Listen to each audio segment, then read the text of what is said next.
नमस्कार, स्वागत है आपका हमारे चैनल पर। मैं हूं आपके साथ शिप्रा सैनी। दिल्ली के मुख्यमंत्री अरविंद केजरीवाल हर रोज बेनकाब हो रहे हैं। ऑक्सीजन के संकट को लेकर जो झूठ अरविंद केजरीवाल की तरफ से बोले जा रहे हैं, उनकी पोल खुलती नजर आ रही है। बीजेपी नेता कपिल मिश्रा ने अब दिल्ली के मुख्यमंत्री अरविंद केजरीवाल का एक और झूठ बेनकाब किया है। इतना ही नहीं, बीजेपी नेता कपिल मिश्रा ने दिल्ली में हुई मौतों के लिए केजरीवाल को जिम्मेदार ठहराते हुए उनके खिलाफ एफआईआर दर्ज करने की मांग भी कर दी है। कोरोना से राजधानी दिल्ली के न जाने कितने हजारों लोग बेहाल हैं, जिंदगी और मौत से जंग लड़ रहे हैं, लेकिन जिंदगी और मौत की इस जंग में सांस की डोर कहीं ना कहीं कमजोर पड़ती नजर आ रही है। लेकिन हालात ये है कि अपनी लापरवाही और नाकामी को छिपाने के लिए दिल्ली के मुख्यमंत्री लगातार एक के बाद दूसरा झूठ बोलते नजर आ रहे हैं। लेकिन अब बीजेपी नेता लगातार उनकी पोल पट्टी भी खोलते नजर आ रहे हैं। हाल ही में ऑक्सीजन संकट को लेकर अरविंद केजरीवाल की ओर से प्रेस कॉन्फ्रेंस करते हुए यह कहा गया कि दरअसल दिल्ली सरकार थाईलैंड से 18 क्रायोजेनिक टैंकर और फ्रांस से तुरंत उपयोग में लाए जाने वाले 21 ऑक्सीजन संयंत्र का आयात करेगी। यह दिल्ली सरकार की ओर से प्रेस कॉन्फ्रेंस करते हुए बयान दिया गया था, लेकिन इस पर भी अब केजरीवाल बेनकाब होते नजर आ रहे हैं। बीजेपी नेता कपिल मिश्रा ने अपने ट्विटर अकाउंट से एक ट्वीट किया है, जिसमें उन्होंने लिखा है कि कल केजरीवाल ने मीडिया और देश से झूठ बोला है कि दिल्ली सरकार थाईलैंड से ऑक्सीजन ला रही है। थाईलैंड से oxygen Indian association of Thailand के एनआरआई खुद पैसे इकट्ठे कर ला रहे हैं। ये कपिल मिश्रा की ओर से बड़ा खुलासा किया गया है। साथ ही उन्होंने कहा है कि दिल्ली सरकार और थाईलैंड सरकार के बीच ऑक्सीजन की डील और पेमेंट दिखाया जाए, क्योंकि इस पर दिल्ली सरकार लगातार झूठ बोल रही है। ये बड़ा दावा कपिल मिश्रा की ओर से किया गया है। सिर्फ इतना ही नहीं, ऑक्सीजन की कमी के चलते जो मौत राजधानी दिल्ली में हुई है, उसको लेकर भी कपिल मिश्रा, जो कि आम आदमी पार्टी के ही नेता थे, लेकिन कुछ दिनों पहले ही उन्होंने बीजेपी का दामन थामा, अब लगातार केजरीवाल सरकार पर हमलावर नजर आ रहे हैं।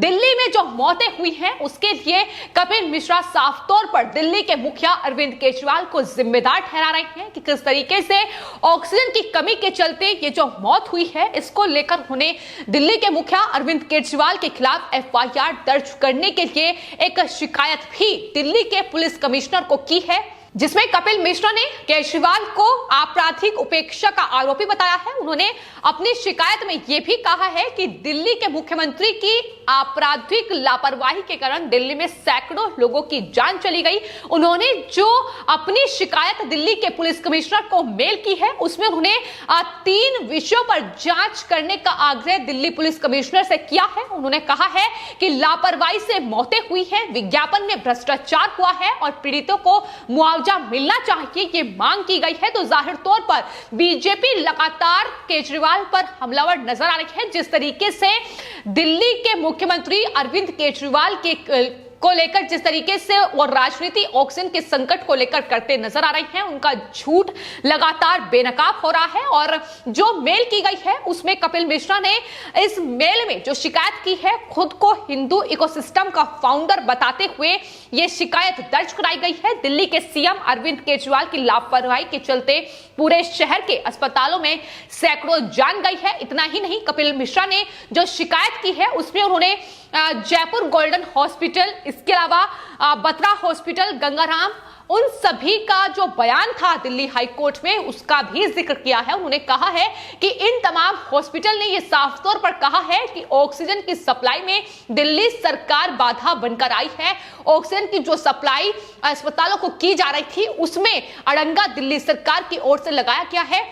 सप्लाई ऑक्सीजन की केजरीवाल सरकार की ओर से नहीं की गई है। तो ये तमाम चीजें लिखी गई हैं और साफ तौर पर ऑक्सीजन की सप्लाई को लेकर दिल्ली सरकार के गलत आदेशों और आपराधिक लापरवाही की वजह से ये बाधित हुई है, ये भी कहा गया है। तो ये बड़ा आरोप कपिल मिश्रा ने लगाया है। जाहिर तौर पर वो कार्रवाई की मांग कर रहे हैं, लोगों के लिए इंसाफ की मांग कर रहे हैं कि लोगों को इंसाफ मिलना चाहिए जिनकी मौतें हुई हैं।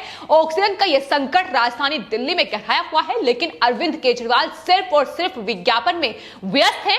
वो अभी भी इस मुश्किल संकट में भी विज्ञापन देने से बाज नहीं आ रहे हैं।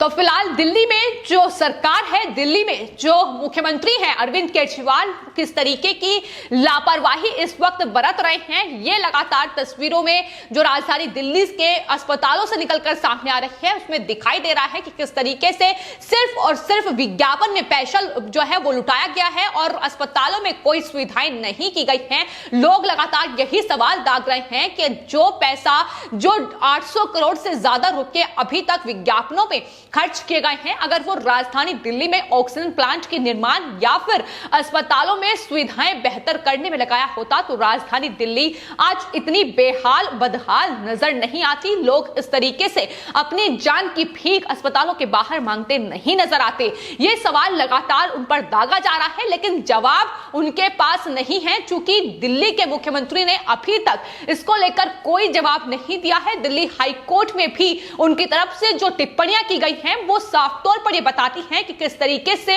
ज्ञान की भारी कमी है और किस तरीके से तमाम जो चीजें हैं कहीं ना कहीं गुमराह करने की कोशिश कोर्ट को कई बार की गई है। तमाम जो टिप्पणियां हैं इनकी तरफ से की गई हैं वो बता रही हैं कि साफ तौर पर दिल्ली सरकार जो है हर मोर्चे पर फेल नजर आई है।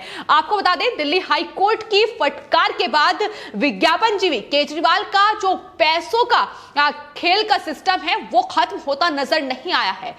वहीं आपको बता दें, दिल्ली हाई कोर्ट की फटकार के बाद भी विज्ञापनजीवी अरविंद केजरीवाल का पैसों का जो खेल है सिस्टम को खरीदने का वो अभी भी जारी है और आम जनता अस्पतालों के बाहर दम तोड़ रही है। लेकिन अरविंद केजरीवाल ने जजों को खरीदने की जो कोशिश की गई, जो 5 स्टार होटल में उनके लिए कोविड सेंटर बनाने की जो पहल थी उस पर दिल्ली हाई कोर्ट फटकार लगा चुकी है। लेकिन उसके बाद अब सरकारी बाबुओं के लिए इंतजाम दिल्ली सरकार की ओर से किए जा रहे हैं। आपको बता दें, दिल्ली के 4 बड़े होटल को अस्पतालों से लिंक करने का आदेश दे दिया गया है, जिसमें सरकारी अधिकारी और उनके परिवार के लोग इलाज करा पाएंगे। तो ये जो कवायद है अभी भी दिल्ली सरकार की जारी है। अरविंद केजरीवाल अभी भी लगातार इस कोशिश में है कि मीडिया का मुंह वो पहले ही बंद करा चुके हैं तमाम विज्ञापन देकर। उसके बाद दिल्ली हाईकोर्ट के जज को लेकर एक बड़ी टिप्पणी अरविंद केजरीवाल की ओर से की गई थी। दरअसल यह कहा गया था कि उनके ही आग्रह पर यह अशोक होटल, जो कि 5 स्टार होटल है दिल्ली में, उसमें उन जजों और उनके जो परिवार के लोग हैं उनके लिए कोविड सेंटर बनाया जाएगा। लेकिन जब दिल्ली हाई कोर्ट में सुनवाई हुई तो दिल्ली सरकार को कड़ी फटकार लगाई गई। साफ तौर पर दिल्ली हाई कोर्ट की तरफ से जज जो थे उन्होंने ये कहा कि हम ये जानते हैं कि इस वक्त दिल्ली कितनी बदहाल है, आम जनता को बेड अस्पताल में नहीं मिल पा रहे हैं, ऐसे में क्या आप ये सोच सकते हैं कि हम ऐसा कहेंगे? तो साफ तौर पर झूठ जो है वो लगातार बेनकाब हो रहा है। लगातार अरविंद केजरीवाल की पोल खुलती नजर आ रही है, लेकिन अभी भी किस तरीके से अब सरकारी अधिकारियों को अपने पक्ष में किया जाए, किस तरीके से अब उन्हें पक्ष में लेकर ताकि वो सवाल अरविंद केजरीवाल से ना पूछ सके, अभी भी कवायद जारी है। और अब दिल्ली के ये 4 बड़े होटल, जिसमें शारदा, कड़कड़डूमा और तमाम दूसरी जगहों के होटल शामिल हैं, उन्हें अब अस्पताल से लिंक किया जा रहा है ताकि जो सरकारी अधिकारी हैं, उनके परिवार के लोग हैं, वो इसमें इलाज करा पाए, वो इसमें आइसोलेट हो पाए।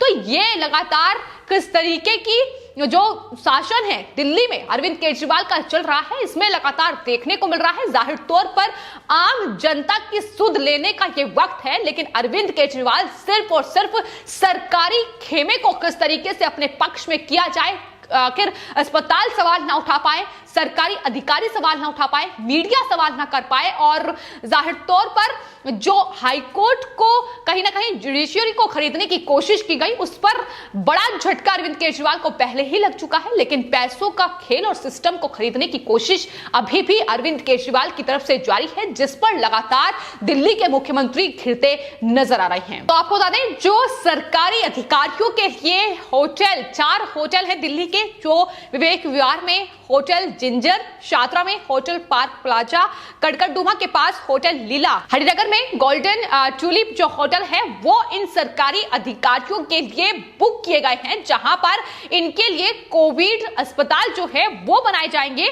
और इन होटल को जिन अस्पताल से लिंक किया गया है उसमें राजीव गांधी सुपर स्पेशलिटी और साथ ही दीनदयाल उपाध्याय हॉस्पिटल शामिल हैं, उनसे इन्हें लिंक किया गया है। तो किस तरीके से सिस्टम को खरीदने की कोशिश। और जाहिर तौर पर सवाल यही लोग पूछ रहे हैं कि आम जनता की सुध लेने का वक्त है, लेकिन सरकारी लोगों के लिए आखिर इतने इंतजाम दिल्ली सरकार क्यों कर रही है, इसके पीछे क्या लॉजिक है, यह सवाल लगातार बीजेपी के नेता भी पूछ रहे हैं। बीजेपी नेता गौतम गंभीर ने भी दिल्ली सरकार पर निशाना साधते हुए कई सवाल खड़े किए हैं। उन्होंने कहा है कि ना तो ऑक्सीजन है, ना बेड है, ना रेमडेसिविर इंजेक्शन है।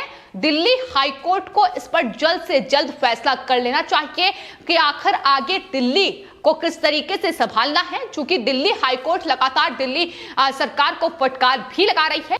वहीं गौतम गंभीर ने साथ ही यह भी कहा है कि अरविंद केजरीवाल से फिलहाल दिल्ली की जो स्थिति है वो नहीं संभल रही है।